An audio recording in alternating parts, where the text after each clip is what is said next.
जो विचार आपण पाहतोय तो अशा प्रकारचा आहे की भारतीय समाजामध्ये जी प्राचीन काळापासून जी संस्कृती अस्तित्वामध्ये आहे ती अगदी अव्यावहारिक आहे, जीवनाकडे पाठ वळवणारी आहे, केवळ तत्वचिंतन, काहीतरी तात्विक विचार, पारलौकिक विचार यामध्येच घडलेली आहे. अशा प्रकारे जे काही शेरे आपल्या संस्कृतीवरती व्यक्त केले जातात ते तसे चुकीचे आहेत हे श्री अरविंद स्पष्ट करतायत. आणि ते स्पष्ट करत असताना त्यांनी अनेक गोष्टींचा, ज्याचा मी आत्ता मगाशी उल्लेख केला, आता मी पुन्हा त्याकडे वळत नाही, तर अशा अनेक गोष्टी त्यांनी दाखवल्यात की कित्येक क्षेत्रामध्ये एकाच गोष्टीचा उल्लेख करते की त्यांनी आणखीन एका क्षेत्राचा उल्लेख केला की ज्यामध्ये ते म्हणतात की आधुनिक काळापूर्वी शिक्षण व्यवस्था जी भारतीय समाजामध्ये होती इतकी उत्कृष्ट शिक्षण व्यवस्था कुठल्याही देशामध्ये जगात अस्तित्वामध्ये नव्हती. हाही एक उल्लेख त्यांनी केलेला आहे जो मगाशच्या ह्याच्यामध्ये राहिलेला होता, तो मी करते. आता म्हणजे एकूण सगळ्या दृष्टीने जीवनाचा विचार आणि हे आपली बुद्धी, आपलं मन या जीवनाचा पूर्ण विचार करत होती हे ह्या सर्वावरून स्पष्ट होतं. फक्त एवढं मात्र आहे आणि हे खरं आहे की भारतीय संस्कृतीमध्ये व्यक्तीने म्हणजे जरी माणसाच्या सगळ्या प्रकारच्या गरजांची आणि त्याच्या जीवनातल्या सगळ्या शक्यतांची जरी त्या शक्यतांचा जरी विचार या प्राचीन ऋषींनी केलेला होता तरीसुद्धा जीवनाकडे किंवा जीवनामध्ये प्रामुख्याने अपेक्षा अशी होती की प्राचीन काळापासून ते आजपर्यंत ही जास्त परिस्थिती आहे की व्यक्तीने केवळ भौतिक सुखांमध्ये गुंतून न राहता जे शाश्वत सुख आहे, जे आध्यात्मिक सुख आहे त्याचा विचार अधिक करावा ही अपेक्षा व्यक्तीकडून होती. आणि त्या प्रकारे व्यक्तीच्या जीवनाला वळण अगदी ब्रह्मचर्याश्रमापासून पुढे सर्व तशा प्रकारचं वळण दिलेलं होतं. गृहस्थाश्रमामध्ये सुद्धा जिथे वासनांची तृप्ती योग्य मानली होती तिथे सुद्धा ती नियंत्रित स्वरूपामध्ये होती. जसा गाडीला ब्रेक आवश्यक असतो तसं जीवनामध्ये नियंत्रण आवश्यक असतं. हे आपल्या द्रष्ट्या ऋषींनी फार पूर्वी जाणलेलं होतं आणि त्यामुळे अशा प्रकारची एक नियंत्रित व्यवस्था किंवा नियंत्रणाची अपेक्षा आपल्या व्यक्तींकडनं केली गेलेली होती. आणि हे भौतिक जीवन, ह्या भौतिक जीवनातली सगळी सुख त्याच्यामध्येच फक्त गुंतून न राहता आध्यात्मिक विचार, आध्यात्मिक आपली उन्नती, आपल्या आत्म्याचा विकास, आपली आत्मिक उन्नती ह्याच्याकडे व्यक्तीने जास्त लक्ष द्यावं, ईश्वरोन्मुख व्यक्तीने असावं अशा प्रकारची अपेक्षा व्यक्तीकडून केली गेली.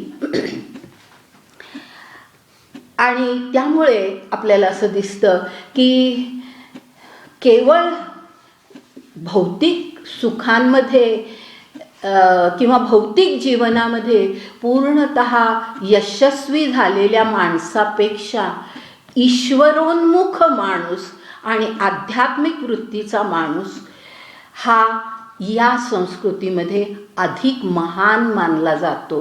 ही वस्तुस्थिती आहे की ज्याच्यामध्ये ईश्वरोन्मुखता आहे, ज्याच्यामध्ये आध्यात्मिक विचार आहे त्याला अधिक महत्त्व दिलं जातं.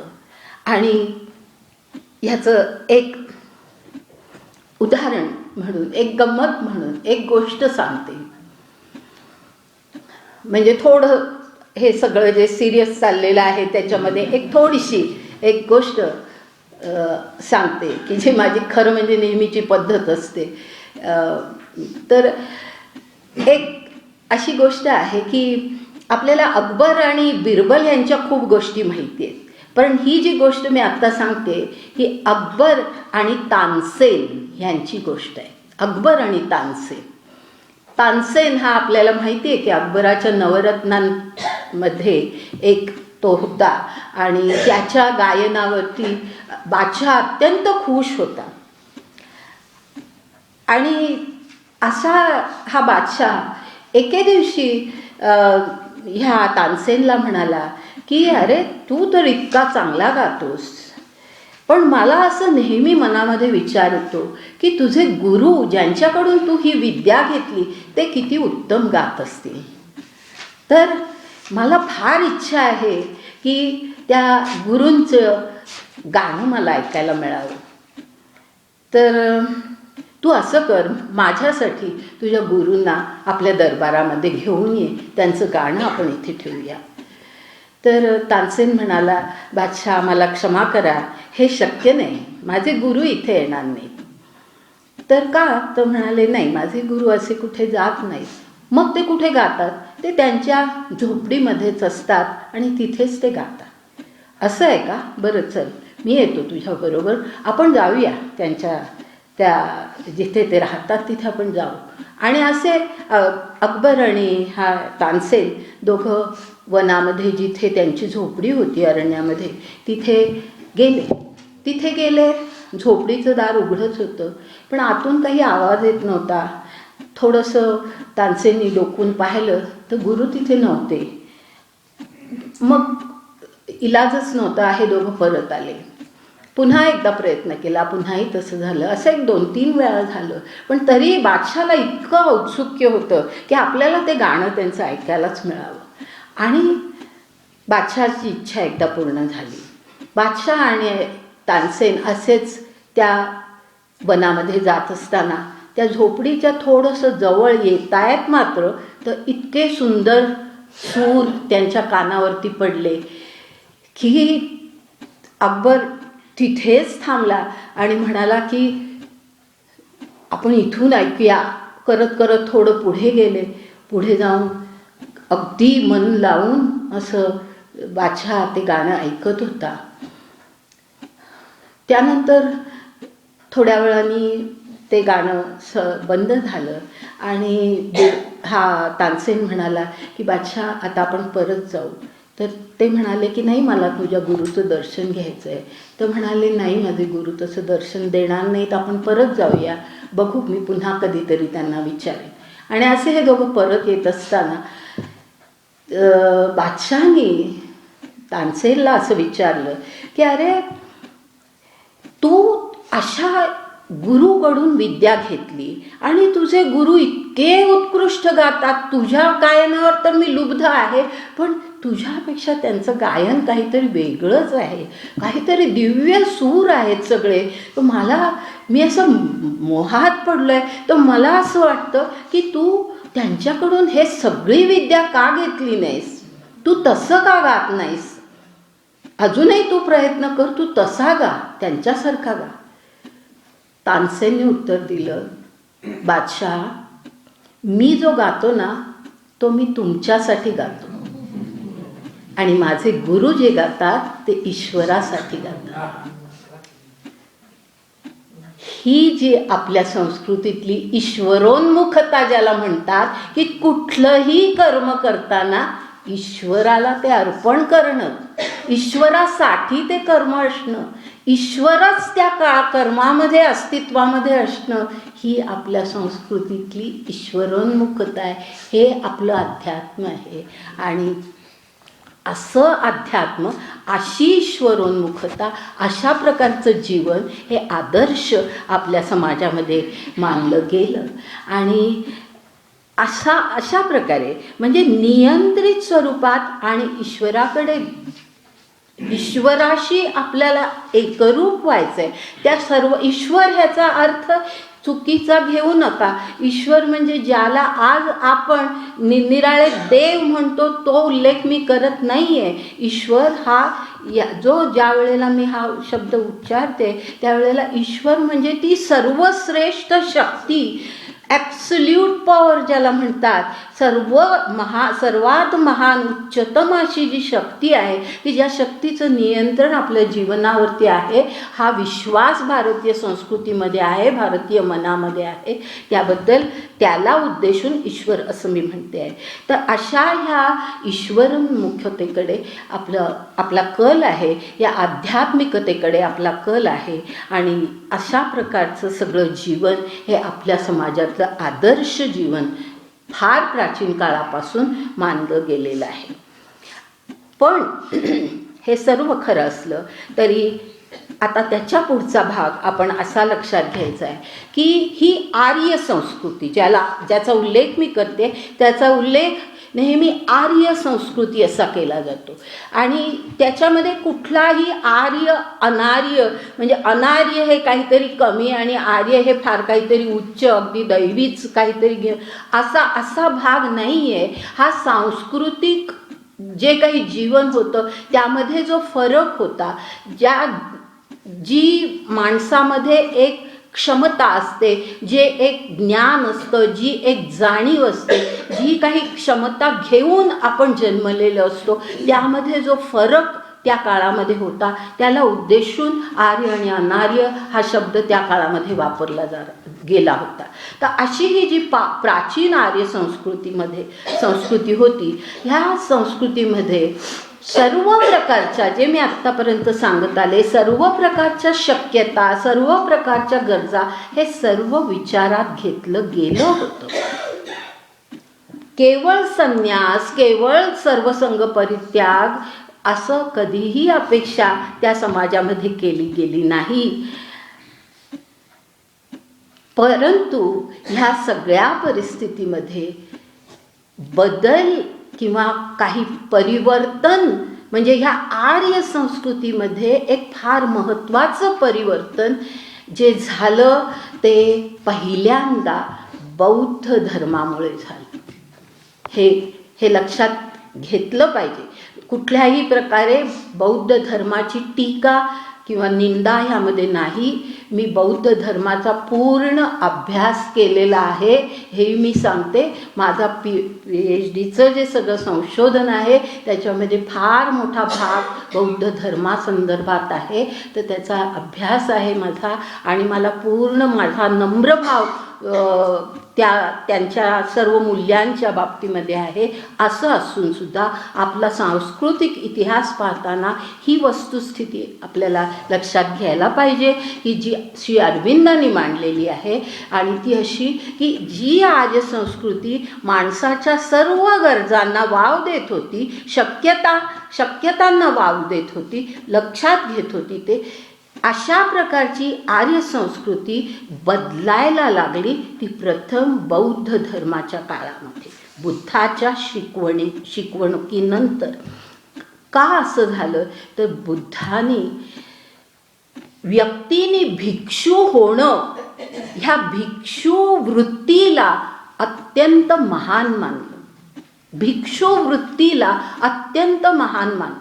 म्हणजे सामान्य माणूस हा अगदी कनिष्ठ प्रतीचा, सामान्य प्रापंचिक जीवन जगणारा माणूस हा अत्यंत कमी प्रतीचा आणि जो भिक्षू होतो तो अत्यंत महान, अशा प्रकारचा विचार ह्या बौद्ध धर्माने प्रथम या समाजामध्ये निर्माण केला. अर्थात बौद्ध धर्माची सुरुवातसुद्धा इसवी सन पूर्व काळामधली आहे, पण तरी त्या काळामध्ये म्हणजे आर्य संस्कृती अस्तित्वामध्ये असताना आर्य संस्कृतीमध्ये जो पहिलं परिवर्तन जे निर्माण झालं ते ह्या बौद्ध धर्माच्या शिकवणुकीनंतर निर्माण झालं की ह्या भिक्षू वृत्तीला अत्यंत महत्त्व दिलं गेलं. आणि त्यामुळे भिक्षू, जे मी आता सांगितलं की भिक्षू हा महान, आणि त्यामुळे त्या काळामध्ये अशी परिस्थिती निर्माण झाली की जे मी आत्ता 4 आश्रम सांगितले, ब्रह्मचर्यापासून ते संन्यासाश्रमापर्यंत, आणि संन्यासाश्रम हा आयुष्यातला फार शेवटचा काळ असं मी सांगितलं, ती परिस्थिती बदलली. आणि ह्या नंतरच्या काळामध्ये म्हणजे ही शिकवण ज्या वेळेला थोडी प्रभावी व्हायला लागली त्या काळामध्ये 2च आश्रम अस्तित्वामध्ये राहिले. एक म्हणजे गृहस्थाश्रम आणि दुसरा म्हणजे संन्यासाश्रम. भिक्षू झालेला तो संन्यासाश्रमी आणि जो संसार करतो प्रपंचामध्ये आहे तो गृहस्थाश्रमी. हे 2च आश्रम अस्तित्वात राहिले. आणि पहा आजही हे 2च आश्रम अस्तित्वामध्ये आहेत. दुसरे आपण संन्यासाश्रमही आपलं बाकीचे सगळे वानप्रस्थाश्रम वगैरे हे आपण आता विसरलोय. ब्रह्मचर्याश्रम आपण विसरलोय.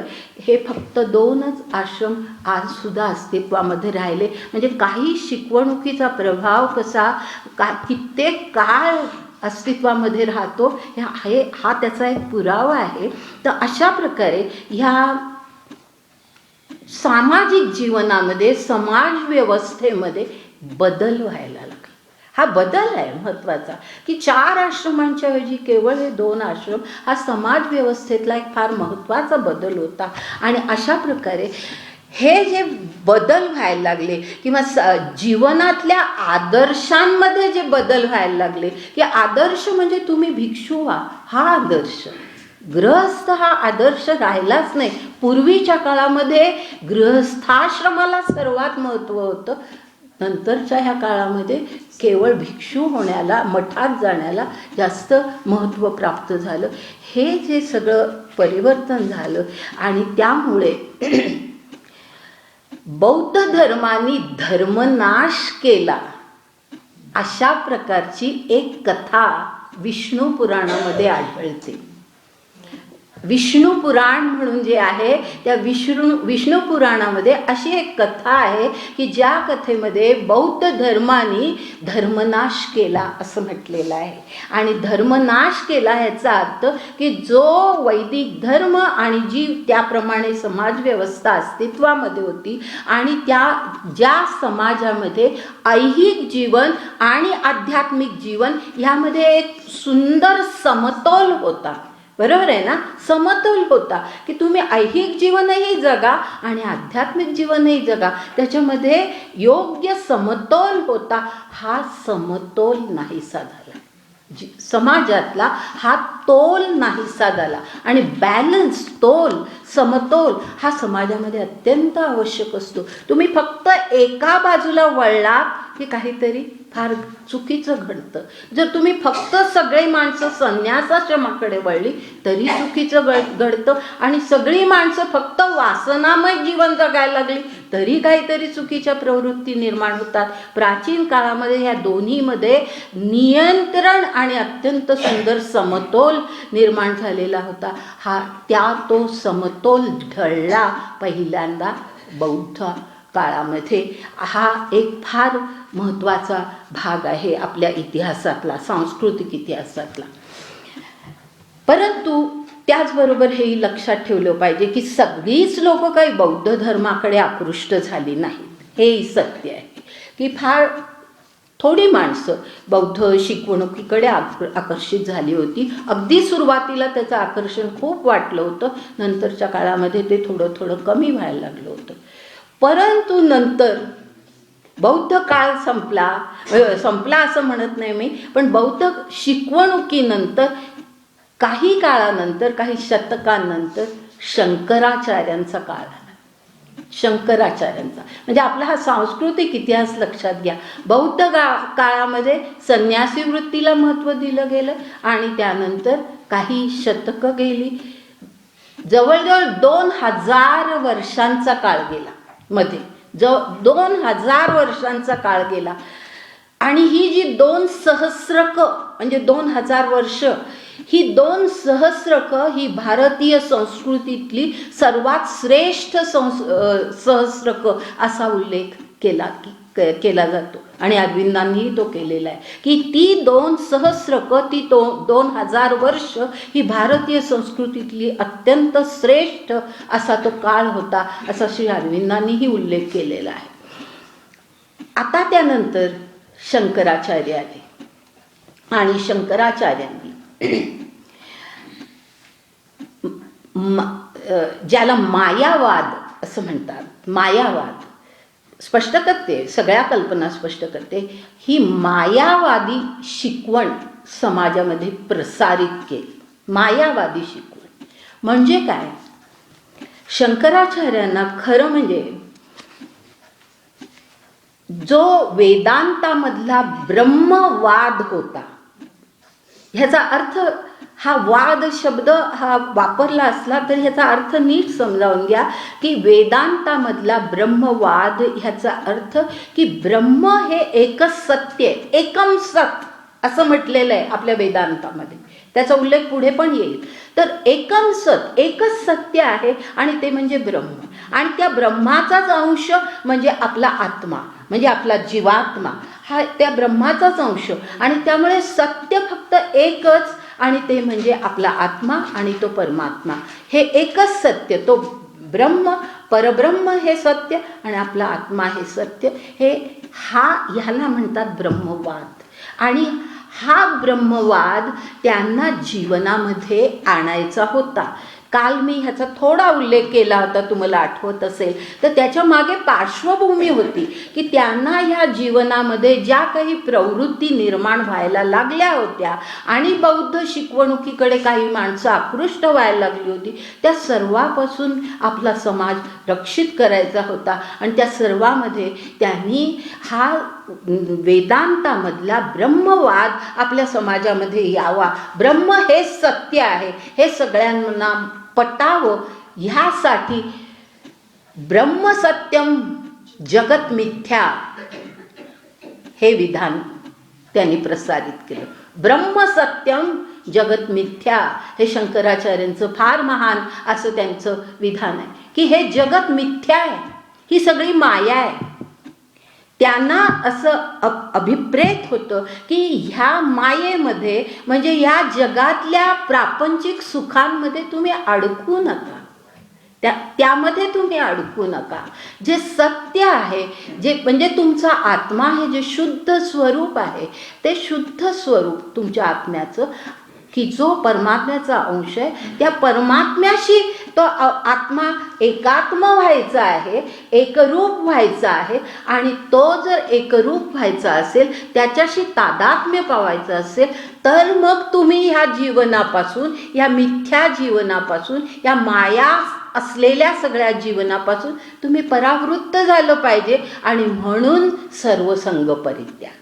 त्यांनी संन्यासवाद का सांगितला, त्याचं कारण हे की तुम्ही ह्याच्यापासून परावृत्त व्हा. तुम्ही संन्यास मार्ग हाच त्याला योग्य आहे. कारण संन्यासी कसा असतो, तर तो संन्यासी प्रापंचिक सुखांचा विचार करत नाही, त्याच्यामध्ये तो गुंतत नाही. तर तुम्ही त्याच्यामध्ये गुंतू नका, तुम्ही या मार्गाला लागा आणि या मार्गानेच तुमची आत्मोन्नती होईल आणि तुमचा आत्मा शेवटी अंतिमतः त्या ब्रह्माशी एकरूप होईल. ही शिकवण त्यांची होती. त्यांनी ती अशा शब्दामध्ये सांगितली, ब्रह्मसत्यम जगत मिथ्या. आता ही जी शिकवण आहे, अर्थात ही शिकवण, त्याचं सर्व पार्श्वभूमीही तुम्हाला आता माहिती आहे आणि शिकवणीचं खरं स्वरूपही तुम्हाला माहिती आहे. आता हा जो मायावाद आहे, हा मायावाद म्हणजे जगताला माया मानायचं, ह्या जीवनाला माया मानायचं आणि संन्यासी व्हायचं, ही जी वृत्ती किंवा ह्यालाच योग्य मानलं जाणं, हा जो मायावाद आहे, हा समाजामध्ये हळूहळू प्रसारित व्हायला लागला. ही वृत्ती समाजामध्ये प्रसारित व्हायला लागली. ती योग्य आहे. आधीच बौद्ध धर्माच्या शिकवणुकीमुळे थोडी ती वृत्ती निर्माण झालेलीच होती, पण त्यानंतर काही काळाने ही आपल्याच शंकराचार्यांनी हा आदर्श जीवनाचा जो घालून दिला, त्याबद्दलच अधिक औत्सुक्य लोकांना वाटलं आणि त्यामुळे ह्या मायावादी विचारांकडे लोक आकृष्ट व्हायला लागली. तरी सुद्धा एक लक्षात घ्यायचं की मायावादाचा परिणाम सर्व माणसांवरती त्या काळामध्ये झालेला नव्हता. म्हणजे आपण जर तो पूर्वीचा काळ लक्षात घेतला, आता नंतरचा काळ वेगळा आहे. आता आपण कालानुरूप काय काय बदल होत गेले हे आपण पाहतोय. तर त्या काळामध्ये सगळीच माणसं काही ह्या अशा विचारांनी या विचारांकडे आकृष्ट झालेली नव्हती, प्रभावित झालेली नव्हती. मायावादाला विरोध केला गेला, असे विरोधक कित्येक होते त्या काळामध्ये. आणि अशा विरोधकांनी शंकराचार्यांना प्रच्छन्न बौद्ध असं म्हटलेलं आहे.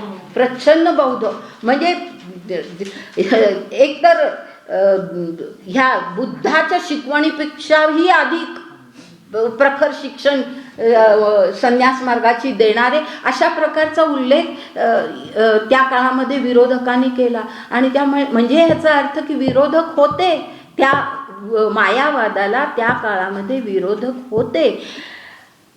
आणि एवढंच नाही तर आणखीन एका गोष्टीचा आपल्याला उल्लेख करायला पाहिजे की त्यानंतरच्या हळूहळू नंतरच्या काळामध्ये आपल्या समाजामध्ये आणखी एक संप्रदाय किंवा आणखी एक विचारसरणी निर्माण झाली की ज्याला म्हणतात भक्तिप्रधान धर्म, भक्ती संप्रदाय असं आपण म्हणू. आता तोही निर्माण व्हायला लागला होता, भक्ती संप्रदाय. आणि हा भक्ती संप्रदाय जो आहे म्हणजे वैष्णव धर्म ज्याला म्हणतात, तो वैष्णव धर्म सुद्धा भक्ती संप्रदायाचाच एक फार मोठा भाग आहे. तर असा हा जो भक्ती संप्रदाय निर्माण झाला, ह्या भक्ती संप्रदायाने अशा प्रकारची शिकवण लोकांना दिली की जग मिथ्या नाही आहे, हे आपलं जीवन मिथ्या किंवा माया नाही आहे, तर हे सगळं जग काय आहे तर ईश्वराची लीला आहे. ईश्वराची लीला आहे म्हणजे ईश्वर सहजपणे ह्या सगळ्या गोष्टी घडवून आणतोय. माणसातल्या निराळ्या ज्या वृत्ती आहेत त्या ईश्वर निर्माण करतोय. ईश्वराची सगळी ही लीला आहे. मी फार त्याचं सखोल विवेचन करू शकत नाही, पण अशा प्रकारचे विचार हे ह्या भक्ती संप्रदायाने, ह्या भक्ती मार्गाने त्या काळामध्ये निर्माण केलेले होते. ह्याचा अर्थ असा की सगळीच माणसं त्या पूर्वीच्या काळी संन्यास मार्गाला लागलेली नव्हती. असे भक्ती संप्रदायाकडे आकृष्ट झालेली माणसं होती, शंकराचार्यांना विरोध करणारी माणसं होती. हे सगळं आपण लक्षात घेतलं पाहिजे. म्हणजे असा तो काळ नव्हता. परंतु आपल्या समाजाबद्दल आणि आपल्या संस्कृतीबद्दल इंग्रज आणि जर्मन विद्वानांनी जगामध्ये असं मत निर्माण करून दिलं. जर्मन सुद्धा, मी मुद्दाम उल्लेख करते युरोपीयच ते जर्मन, कारण जर्मन कित्येक अभ्यासकांनी अगदी संस्कृत भाषेचा सुद्धा अभ्यास केला होता आणि अनेक ग्रंथांचा अभ्यास केला होता. परंतु त्यांना कितपत ते सर्व त्याच्यामध्ये अभिप्रेत असलेलं सगळं त्यांना कितपत अवगत झालं होतं माहीत नाही. पण ह्या जर्मन आणि इंग्रज अभ्यासकांनी असा प्रकारचं एक मत संबंध जगामध्ये निर्माण करून दिलं की भारतीय संस्कृती ही पूर्णतः अशी मायावादी तत्वज्ञान असणारी संन्यासी वृत्तीची अशा प्रकारची संस्कृती आहे. हे म्हणजे आपल्याला फक्त आपला राजकीय इतिहास माहिती आहे की आपला राजकीय इतिहास सुद्धा या युरोपियांनी खूप बदललेला आहे, हे तुम्हाला माहिती असेल, बरोबर आहे ना. तसा हा आपला सांस्कृतिक इतिहास सुद्धा ह्या युरोपियांनी खूप बदलला आणि त्यांनी आपल्या संस्कृतीबद्दल सगळ्या जगामध्ये अशी विचारसरणी निर्माण केली की ही भारतीय माणसं म्हणजे फक्त अशा मार्गाची, पारलौकिकाचा विचार करणारी, मोक्षाचा विचार करणारी, संन्यास घेणारी अशा प्रकारची ही सगळी माणसं आहेत असा. आणि हे सगळं चुकीचं आहे आणि म्हणून भारताची काही प्रगती होऊ शकली नाही, अशा प्रकारचे हे विचार ह्या इंग्रज आणि जर्मन विद्वानांनी, अभ्यासकांनी त्या काळामध्ये निर्माण केलेले होते. आणि ह्याचा परिणाम आपल्या समाजातल्या इंग्रजी शिक्षित लोकांवरती झाला होता. हे जे विचार प्रसारित झाले त्याचा परिणाम, कारण जी शिक्षण व्यवस्था त्या काळामध्ये निर्माण झाली ती सगळी इंग्रजी पद्धती होती आणि त्याच्यामध्ये इंग्रजीतून शिक्षण घेणाऱ्या सर्व व्यक्तींवरती ह्या विचारांचा परिणाम झाला. त्यांना फक्त आपल्या संस्कृतीतले दोष, आपल्या संस्कृतीतल्या उणिवा, आपल्या संस्कृतीतल्या सगळ्या कमतरता अतिशयोक्तीपूर्ण आणि अत्यंत खोट्यापणाने सांगितल्या गेल्या आणि त्याचा परिणाम आपल्या सुशिक्षित, त्या काळातल्या सो कॉल्ड सुशिक्षित वर्गावरती खूप मोठा झाला. हे आपल्या समाजाचं खरं म्हणजे फार मोठं नुकसान झालं, खूप मोठं नुकसान झालं.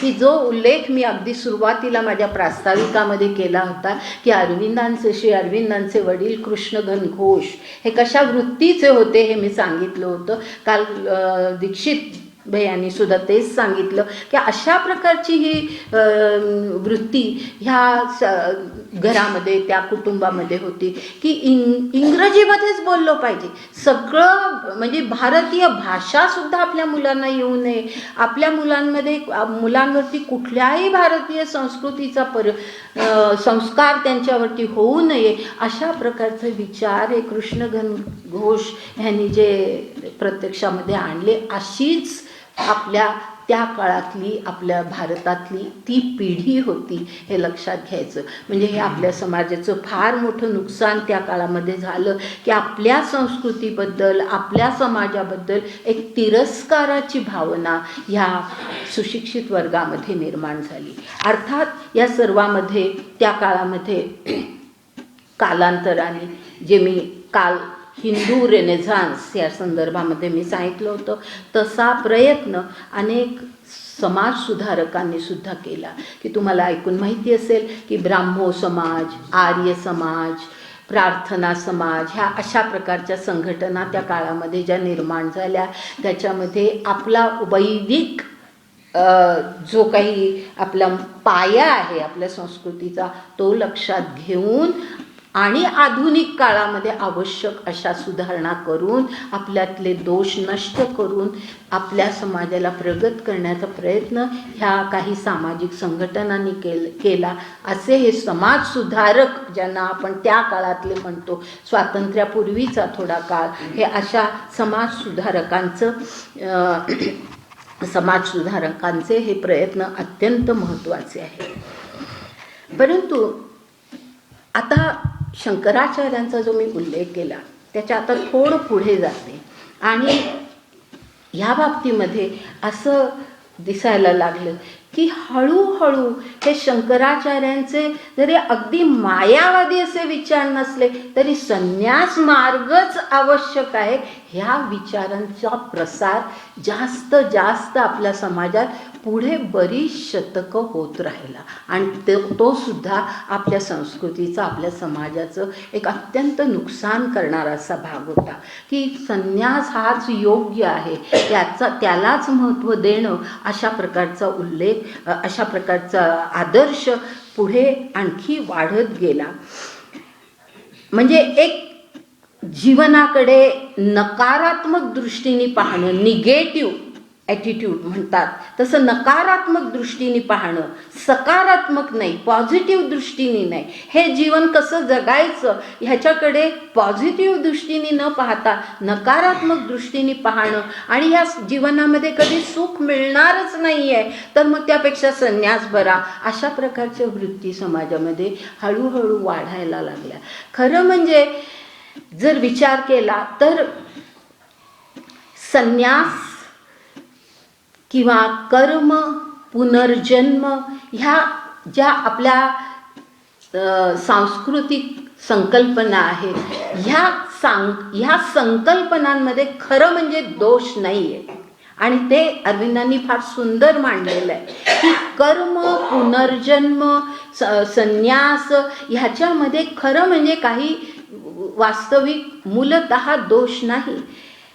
आता दोष नाही म्हणजे काय तर आपल्याला जे वाटतं की कर्म सिद्धांत जे सांगतो की पूर्वीच्या जन्मी तुम्ही अशी कर्म केली, मग आता या जन्मी तुम्हाला हे असंच भोगावं लागणार, मग आता कशाला करायचं आणखीन प्रयत्न, हे आपल्याला आयुष्यामध्ये आलेलंच आहे, हेच आपलं प्रारब्ध आहे, ते स्वीकारायचं, ही जी वृत्ती निर्माण होते, ते खरं कर्म सिद्धांताचं स्वरूप नाही आहे. श्री अरविंद म्हणतात कर्म ही कल्पना इतकी वेगळ्या प्रकारची आहे की जी ह्या युरोपियांनाही समजली नाही आणि नंतर आपल्या भारतीयांनाही ती नीट समजली नाही, आपल्या समाजामध्ये पुढच्या पिढ्यांमध्ये ती योग्य प्रकारे सांगितलीच गेली नाही. ते असं सांगतात की श्री अरविंद असं सांगतात की कर्म आणि पुनर्जन्म ह्या एकमेकांशी निगडीत असलेल्या कल्पना आहेत आणि त्या अशा प्रकारच्या आहेत की व्यक्तीचा म्हणजे आत्मा ही जी कल्पना आहे, हा आत्मा युगानुयुग निरनिराळ्या शरीरांमध्ये प्रवेश करतो.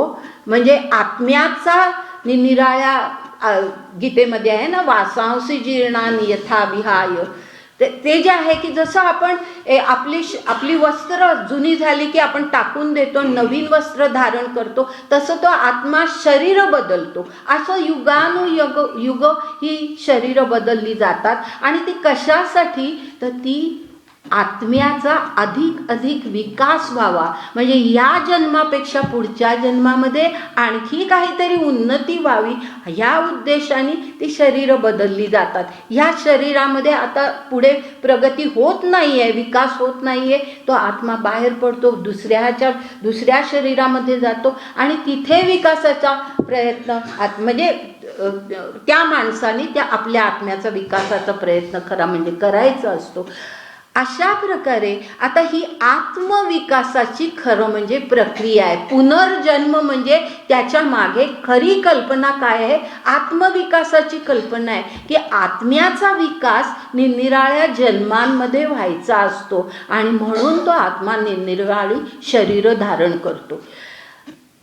आता त्यामध्ये जो विकास व्हायचा, तो विकास कशाने व्हायचा, त्या विकासाचं साधन काय, त्या विकासाचं खरं म्हणजे साधन कर्म हेच आहे.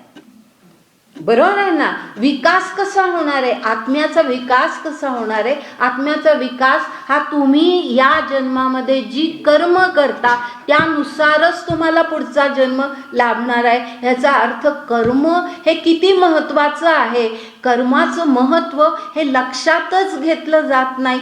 फक्त आज आपल्याला जे काही दुर्दैव प्राप्त झालं ते मागच्या कर्मांमुळे असं म्हणायचं, असं म्हणून स्तब्ध राहायचं, असा त्याचा अर्थच नाही आहे. त्याचा खरा अर्थ असा आहे की ह्या जन्मामध्ये हा जन्म मिळाला आहे, त्या शरीरामध्ये तो आला आहे, आपल्या शरीरामध्ये तो आत्मा, त्या आत्म्याचा विकास करणं ही आपली जबाबदारी आहे. गीतेने म्हटलंय उद्धरेत आत्मनात्मानम, आपल्या आत्म्याचा विकास आपणच करायचा आहे. तर ही जी आत्म्याची उन्नती आहे ती विकासाची संधी या पुढच्या जन्मामध्ये मिळत असते आणि ती संधी याचा अर्थच पुन्हा पुन्हा मिळणारा जन्म आणि त्या जन्मामध्ये आपण करतो ती कर्म. आपल्या कर्माचं महत्त्व आपल्या लक्षातच येत नाही. आपल्या कर्माला फार महत्त्व आहे. कर्म टाकायचं नाही आहे.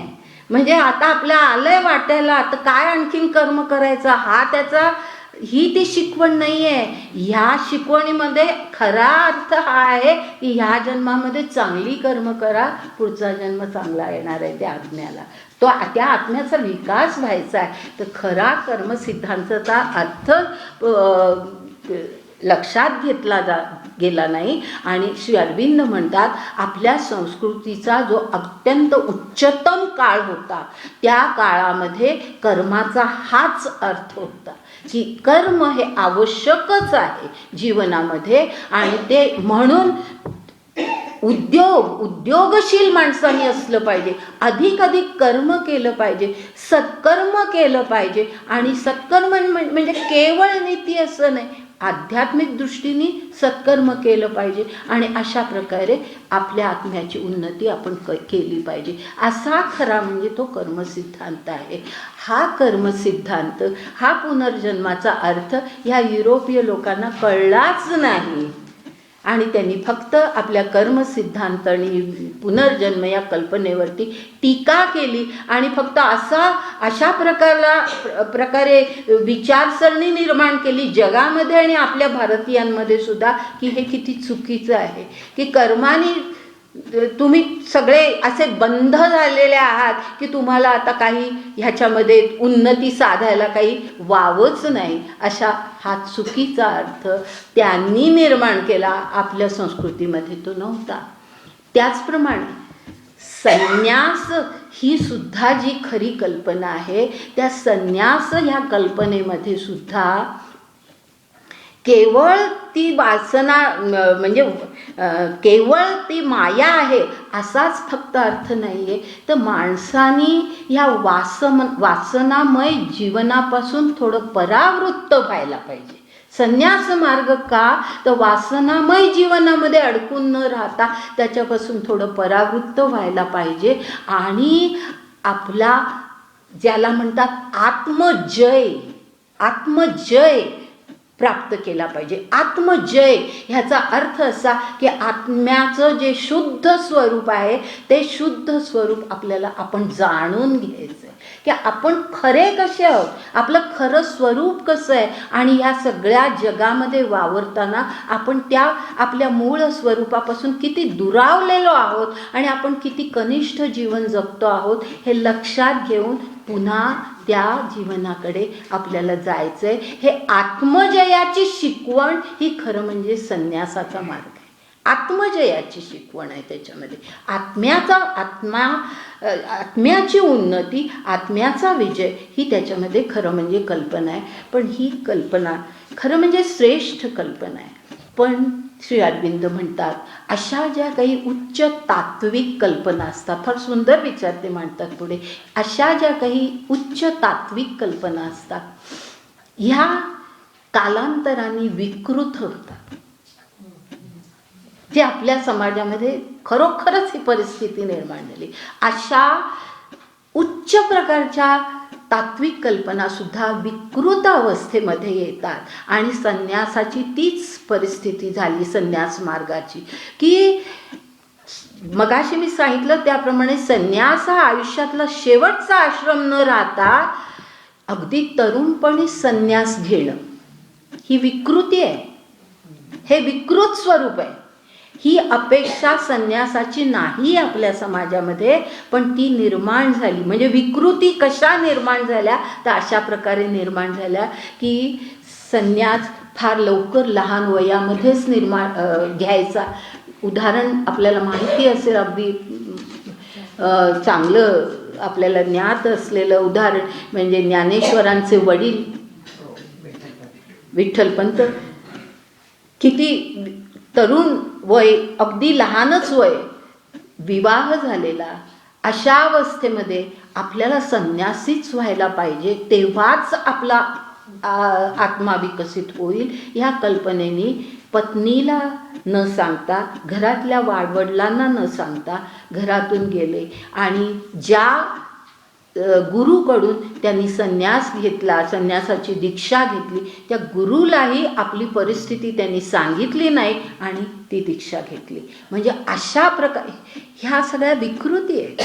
हे जे सगळं आहे हे घडायला नको होतं, पण अशा प्रकारच्या वृत्ती आपल्या समाजामध्ये निर्माण झाल्या की लहान वयातच संन्यास घेणं, त्याचप्रमाणे वासना सगळ्या दडपूनच टाकणं, जे आपल्या प्राचीन संस्कृतीमध्ये नव्हतं. वासनांना वाव होता, पण वासना दडपूनच टाकणं आणि मग वासना दडपल्या गेल्या की त्याचे अतिशय वाईट परिणाम व्यक्तीच्या जीवनावरती आणि समाजाच्या जीवनावरती होतात.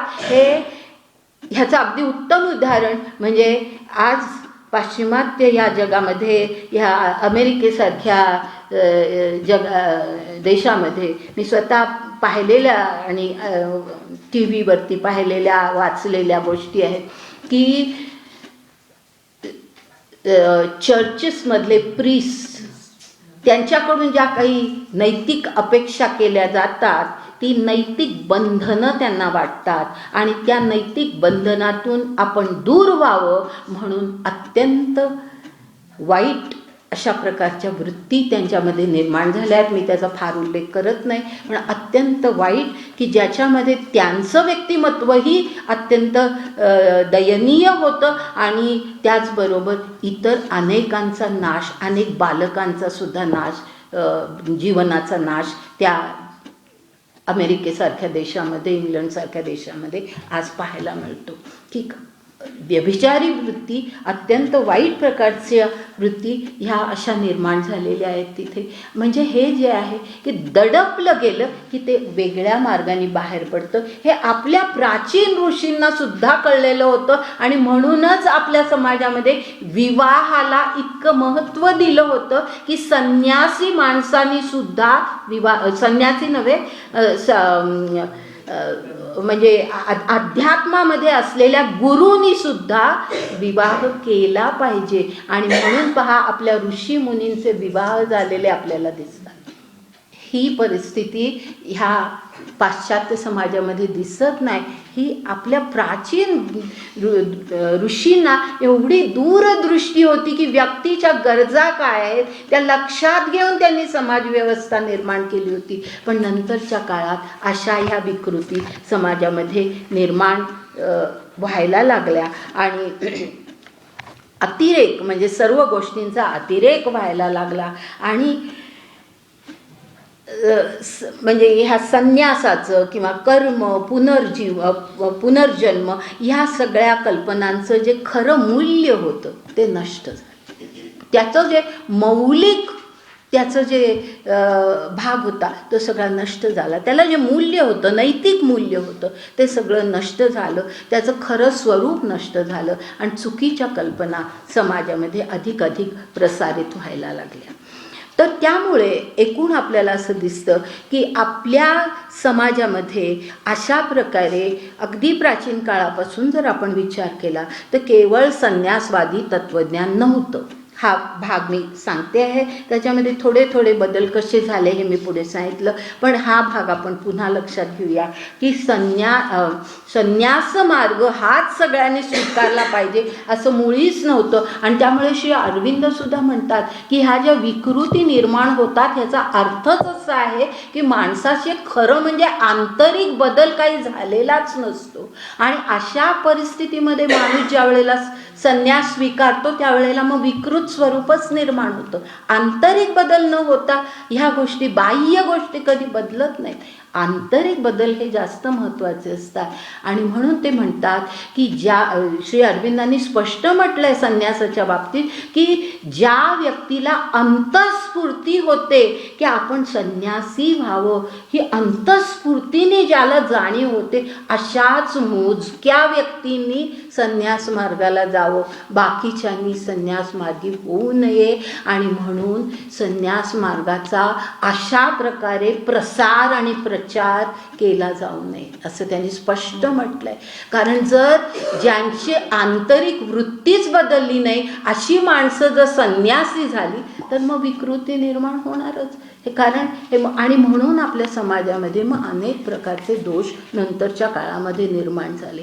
तर ही खरी आपल्या समाजाची, आपल्या संस्कृतीची प्राचीन काळापासूनची अपेक्षा नव्हती. प्राचीन ऋषींना हे अपेक्षित नव्हतं. आणि त्यामुळे आपलं सगळं जे तत्त्वज्ञान आहे जे पूर्ण अध्यात्मावरती आधारित आहे की ज्याच्यामध्ये आत्म्याचा विकासाला फार महत्त्व आहे, ते आपण लक्षात घेतलं पाहिजे. आणि हे जे अध्यात्म आहे आपलं, ते अध्यात्म आणि ऐहिक जीवन ह्याच्यामध्ये जो अत्यंत सुंदर समतोल त्या काळामध्ये होता. त्यामुळे त्या काळामध्ये, त्या प्राचीन काळामध्ये किंवा आपल्या फार पूर्वीच्या भूतकाळामध्ये परिस्थिती अशी होती की कोणतंही कर्म करताना, गीतेचा सुद्धा उपदेश ज्यांनी कोणी गीता अभ्यासली असेल त्यांच्या लक्षात येईल मी काय म्हणते ते, की गीतेमध्ये सुद्धा असंच सांगितलेलं आहे की कोणतंही कर्म करत असताना, मग ते युद्धाचं का कर्म असे ना, कोणतंही कर्म करत असताना आंतरिक शांती असली पाहिजे. हे गीतेचं फार महान तत्व आहे. आंतरिक शांतीने तुम्ही कर्म करा. म्हणजे आणि ह्याचं अगदी उत्तम उदाहरण म्हणून मी सांगते, मी फक्त गीतेचं हे तत्व सांगत नाही, मी तुम्हाला महाभारतातलं एक फार उत्तम उदाहरण याच्यासाठी देते. आणि ते उदाहरण म्हणजे भीष्मांचं आहे. भीष्मांचं व्यक्तिमत्व लक्षात घ्या तुम्ही.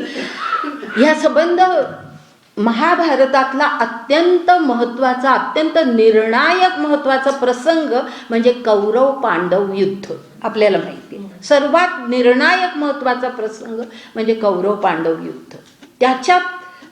त्याच्यामुळे नंतर खूप मोठे बदल झाले आणि त्यापूर्वीचं सगळी महाभारतातली कथा फार वेगळ्या प्रकारची आहे. तर हे जे कौरव पांडव युद्ध झालं त्यामध्ये भीष्म हे कौरवांचे पहिले सेनापती होते की जे 11 दिवस सेनापती पदावरती लढत होते. एकूण 18 दिवसाचं ते युद्ध होतं आणि त्यामध्ये 11 दिवस हे सेनापती होते कौरवांचे. आणि ह्या सेनापती असतानाचा जो काळ आहे तर त्यावेळचे भीष्म जर आपण पाहिले तर भीष्मांचं व्यक्तिमत्व असं दिसतं की युद्धभूमीवरती ज्या वेळेला भीष्म येत असत त्यावेळेला भीष्म पूर्णपणे त्यांचं जे कर्तव्य आहे त्या रणभूमीवरती त्यांचं कर्तव्य म्हणजे लढण्याचं त्यांचं कर्तव्य अगदी पूर्णतः निभावत असत. अगदी म्हणजे अर्जुन हा तर त्यांचा अत्यंत प्रेमाचा भाग होता, सर्वात लाडका त्यांचा तो नातू होता. पण अर्जुनावरती सुद्धा अत्यंत प्रहार म्हणजे अत्यंत तीक्ष्ण अशा अस्त्र आणि शस्त्रांचा प्रहार भीष्मांनी केला. आणि एक वेळ अशी आली की अर्जुन मूर्छित होऊन पडला होता आणि त्यावेळेला मग कृष्ण उठला आणि कृष्णाने हातामध्ये चक्र घेतलं आणि तो धावला. ही महाभारतातली कथा आहे. तर अशा इतक्या शूरपणे आणि जे कर्तव्य त्या रणभूमीवरती त्यांच्याकडून अपेक्षित होतं तितक्या योग्य प्रकारे ते आपलं कर्तव्य पार पाडत होते. पण कुठल्याही प्रकारची द्वेष भावना पांडवांबद्दल मनामध्ये नव्हती आणि म्हणून आंतरिक शांती होती. ज्या वेळेला मनामध्ये क्रोध, मनामध्ये द्वेष, मनामध्ये मत्सर ह्या भावना असतात त्यावेळेला माणूस ज्या वेळेला दुसऱ्या माणसाला शत्रू म्हणून उभा राहतो त्यावेळेला त्याची वृत्ती वेगळी असते. आणि भीष्मांची रणभूमीवरची वृत्ती अशी होती अत्यंत आंतरिक शांती. पण जे काही कर्तव्य करायचं होतं ते पूर्णतः त्यांनी कर्तव्य पार पाडलं. आणि म्हणूनच आपण जर महाभारत नीट वाचलं तर तुमच्या लक्षात येईल की दररोज रात्री युद्ध संपल्यानंतर भीष्म हे एका ठिकाणी शांतपणे बसून ध्यान करत होते. आता ध्यानाला जे कॉन्सन्ट्रेशन लागतं, ध्यानातली सर्वात महत्त्वाचा भाग आहे की तुमचं पूर्ण कॉन्सन्ट्रेशन त्या ध्यानामध्ये असलं पाहिजे. आणि ते ध्यान हे जर समजा आतमध्ये जर काही क्षोभ असेल, काहीतरी द्वेष असेल किंवा रणभूमीवरच्या घडलेल्या गोष्टींबद्दल ते चिंतन जर मनात असेल तर त्या आंतरिक शांतीने कधीही ध्यान शक्य नाही. पण भीष्मांचं जे काही आपण वर्णन महाभारतामध्ये वाचतो ते असं आहे की भीष्म हे अत्यंत शांतपणे ध्यान रात्री करत असत. आणि ही शक्यता होती ह्याचं कारणच असं की कर्तव्य करताना, ऐहिक कर्तव्य करताना ते कशा प्रकारे करावं, ते आपलं कर्तव्य आहे, उचित कर्तव्य आहे, ते आपल्याला केलंच पाहिजे. ते कर्तव्य पूर्णपणे निभावायचं आहे. पण ते कसं आंतरिक शांतीने. हा जो आंतरिक बदल आहे तो आपल्या अध्यात्मामुळे साध्य होतो आणि तो केवळ संन्यासामुळे साध्य होत नाही. संन्यासी वृत्ती केवळ असा आंतरिक बदल घडवून आणू शकत नाही. ज्याच्यामध्ये अशी आंतरिक वृत्ती आहे असा माणूस संन्यास मार्गाला गेला तर तो फार प्रगत होऊ शकतो. तर अशा प्रकारे हे आपलं जे आपल्या संस्कृतीतलं जे तत्त्वज्ञान आहे ते तत्त्वज्ञान मानवी अस्तित्वाचा, मानवी जीवनाचा असा सर्व प्रकारे विचार करणार आहे की कसं कोणत्या क्षणी कोणत्या काळामध्ये जीवनातल्या कोणत्या अवस्थेमध्ये आणि आपल्या कोणत्या भूमिकेमध्ये, म्हणजे आता भीष्मांची भूमिका रणभूमीवरती काय होती, लढण्याची भूमिका होती, ते सेनापती होते त्या सबंध पक्षाचे, म्हणजे त्यांची भूमिका ही काशी सेनापती पदाची होती, त्यांच्याकडून जी अपेक्षा होती ती तशी होती. तर हे सगळं लक्षात घेऊन आपण आपलं कर्तव्य करायचं आहे. ही आपल्या संस्कृतीतली फार महान शिकवण आहे आणि जी शिकवण आपल्या ह्या तत्त्वज्ञानाने दिलेली आहे, आपल्या धर्माने दिलेली आहे, आपल्या अध्यात्माने दिलेली आहे. अशा प्रकारची ही संस्कृती आहे. आणि ह्या बाबतीमध्ये असं म्हणता येतं की आपल्या संस्कृतीत धर्म आणि तत्त्वज्ञान हे हातात हात घालून, म्हणजे हे माझ्या इंग्लिश वाक्याचं भाषांतर करते की दे जॉईन हँड्स टुगेदर, त्याचं मी भाषांतर करते. ते हातात हात घालून, तत्त्वज्ञान आणि धर्म हे हातात हात घालून जीवनाचं नियंत्रण करतात. जीवनाचं नियंत्रण, मानवी जीवनाचं नियंत्रण तत्त्वज्ञानही करतं, धर्मही करतो. पण ते कसं दे आर जॉईंट टुगेदर. म्हणजे त्यांची ॲक्शन जी आहे, त्यांची कृती जी आहे, त्यांचे विचार जे आहेत ते कसे एकत्र आहेत. आणि म्हणून अरविंदांचं एक वाक्य या संदर्भामध्ये सांगते आणि त्याचं स्पष्टीकरण करते. माझ्या दृष्टीने मला जे योग्य स्पष्टीकरण वाटते ते करते आणि मग थांबते.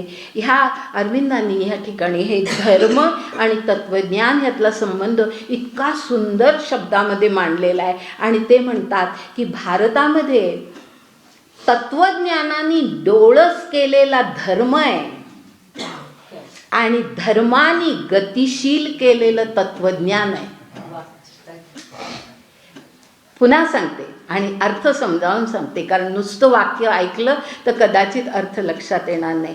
की भारतामध्ये ते असं म्हणतात की भारतामध्ये तत्त्वज्ञानाने डोळस केलेला धर्म आहे आणि धर्माने गतिशील केलेलं तत्त्वज्ञान आहे. जे मी म्हटलं की they join hands together and they work, की त्यांचं सगळं कार्य जे आहे ते असं आहे की ते एकत्रपणे जीवनाचं नियंत्रण करतात. तर ते सांगताना हे वाक्य अरविंदांनी वापरलेलं आहे की तत्त्वज्ञान धर्माला डोळस करतं. म्हणजे काय तर तत्त्वज्ञान, आता मी स्पष्टीकरण करते माझ्या भाषेमध्ये, माझ्या शब्दांमध्ये, की तत्त्वज्ञान धर्माला दृष्टी देतं. डोळस करतं ह्याचा अर्थ धर्माला दृष्टी देतं. आणि दृष्टी देतं ह्याचा अर्थ काय तो आपल्याला कळला पाहिजे. की आपलं तत्त्वज्ञान काय सांगतं, ते आध्यात्मिक तत्त्वज्ञान आहे. ते काय सांगतं की आपलं खरं स्वरूप आत्मा हे आहे आणि आत्म्याच्या विकासासाठी हे मानवी जीवन आपल्याला प्राप्त झालेलं आहे. म्हणजे मानवाचं अस्तित्व ह्याचा अर्थच असा घेतला जातो की हे मानवाचं अस्तित्व, त्याचा हेतू काय, तर त्याचा हेतू आत्म्याचा विकास करणं हा आहे. तर अशा प्रकारचं हे आपलं जे तत्त्वज्ञान आहे ते आपल्या धर्माला ही दृष्टी देतं. धर्म ह्याचा अर्थ मी मगाशी सांगितला की धर्म ह्याचा अर्थ जीवन कसं जगावं, आपल्या सामाजिक संबंधांमध्ये आपण काय कर्तव्य करावी, योग्य जे काही आदर्श आहेत वर्तनाचे ते सांगणारं म्हणजे धर्म. तर जीवनाचे आदर्श म्हणजे काय हे सांगताना हे तत्त्वज्ञान अशी दृष्टी धर्माला देतं की धर्म त्याच्यावर दृष्टी देतं. याचा अर्थ की आपला भारतीय धर्म म्हणजे हिंदू धर्म हा त्या तत्त्वज्ञानावर आधारित आहे. बरोबर आहे ना. डोळस करतं याचा खरा अर्थ हा की आपला धर्म हा या आध्यात्मिक तत्त्वज्ञानावरती आधारित आहे. की काय योग्य आहे आणि काय अयोग्य आहे हे आपल्याला दृष्टीला जे कळतं ती दृष्टी आध्यात्मिक तत्त्वज्ञान देतं. आणि त्यानंतर ते म्हणतात की ते तत्त्वज्ञान जे धर्माला डोळस करतं तो धर्म त्या तत्त्वज्ञानाला गतिशील करतो, असं म्हटलंय त्यांनी. गतिशील करतो ह्याचा अर्थ असा, मला असं वाटतं की मी माझे विचार समजू शकताय तुम्ही. काही समजलं नाही तर मला जरूर विचारा. जेवढं स्पष्टीकरण माझ्याकडून शक्य आहे तेवढं मी करते. तर धर्म गतिशील करतो ह्याचा अर्थ असा की धर्म माणसाला सांगतो की तू कसं वागायचंयस, तुझी कर्तव्य काय आहे, कुठल्या जीवनातली कुठली भूमिका निभवताना तू काय करायचं आहेस. मग त्याच्यामध्ये पुत्रधर्म येतो, त्याच्यामध्ये मातृधर्म येतो, त्यामध्ये पितृधर्म येतो, त्यामध्ये शेजार धर्म येतो. पहा, धर्म ही संज्ञा आपण किती संदर्भामध्ये वापरतो. त्या संदर्भामध्ये त्या विशिष्ट बाबतीमध्ये आपली कर्तव्य काय आहेत हे धर्म आपल्याला सांगतो की हे योग्य आहे, हे असं वागलं पाहिजे, हा वागण्याचा आदर्श आहे असं धर्म आपल्याला सांगतो. आणि तो जो आदर्श धर्म आपल्याला देतो तो कशावर आधारित आहे, त्या आध्यात्मिक तत्वज्ञानावर आधारित आहे. बरोबर आहे ना. ज्या वेळेला आपल्याला पटलेलं असतं की आपलं जीवन हे ह्या म्हणजे आपलं शरीर, आपलं मन आणि त्याची सुख हे आपलं जीवन नव्हे, तर आपलं जीवन हे आत्म्याच्या विकासासाठी आहे, हे ज्या वेळेला आपल्याला कळतं, म्हणजेच हे तत्वज्ञान ज्या वेळेला आपल्याला पटतं आणि ते पटवण्याचं काम ज्या वेळेला धर्म करतो त्यावेळेला आपोआपच आपण त्या प्रकारे वागतो. मग आपण वासनांमध्ये गुंतून राहत नाही, आपण प्रापंचिक सुखांमध्ये, भौतिक सुखांमध्ये गुंतून राहत नाही आणि आपण आपल्या आध्यात्मिक प्रगतीकडे हळूहळू, अर्थात म्हणूनच आश्रम व्यवस्था आहे की गृहस्थाश्रमाचा काळ म्हणजे आपला तारुण्याचा काळ. हा तारुण्याचा काळ हा असा असतोच की माणसामध्ये नॅचरली निसर्गता निराळ्या प्रकारच्या वासना असतात. उर्मी हा शब्द मी वापरते अशा शब्दाला उद्देशून की ज्याला इंग्लिशमध्ये म्हणतात इम्पल्सेस, पॅशन्स, ज्याला म्हणतात पॅशन्स, इम्पल्सेस. आपण म्हणतो ना I am very passionate about it, असं आपण जे म्हणतो की मला हे हवंच आहे, मला ते आवडतं, पॅशनेटली मला ते आवडतं, म्हणजे त्या उर्मी असतात, त्यांना उर्मी हा शब्द आहे. तर अशा ज्या आपल्या उर्मी असतात, अशा ज्या आपल्या वासना असतात त्या पूर्ण करायच्या, पण त्या नियंत्रित स्वरूपामध्ये पूर्ण करायच्या.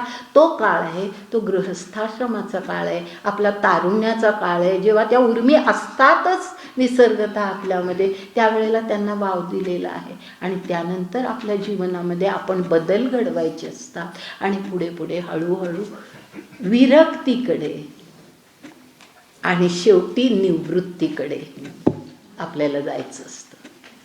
आज इथेच थांबतो.